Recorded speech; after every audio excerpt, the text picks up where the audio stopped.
Hsiao En's most comforting moment is when she returns home and is welcomed by her dog and 2 cats. However, her landlord's participation in an urban renewal project has forced her to move again from her 2-bedroom, 1-living-room apartment, which is over 80 square meters. She originally hoped for social housing, but this repeatedly fell through. With rents increasing, they can eat up almost half her month's salary.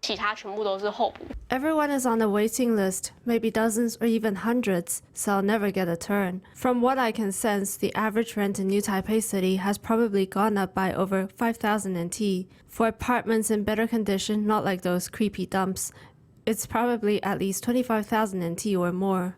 With housing prices and rents rising year after year, housing pressure has intensified. After the government expanded rent subsidies, some landlords are now restricting tenants from applying for them as they are concerned their tax burdens will increase. In addition, social housing has long been in short supply. The Ministry of the Interior has now turned to government-subsidized rental subleasing and management services, revitalizing vacant private housing to serve as an alternative supply. There is a massive resource in the private sector, a large number of vacant homes. We hope these landlords will make these properties available, essentially creating a private sector version of social housing. They said I was too old and landlords wouldn't rent to me. They said, "What will I do if you die in the apartment?"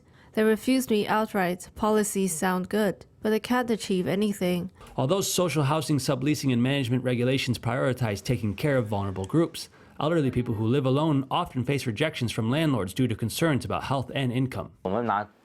Let's look at the actual data. Vulnerable tenants are not the same as bad tenants. They still pay their rent as normal. Looking at current subsidized housing operators, the proportion of vulnerable tenants within our association has already reached as high as 45%.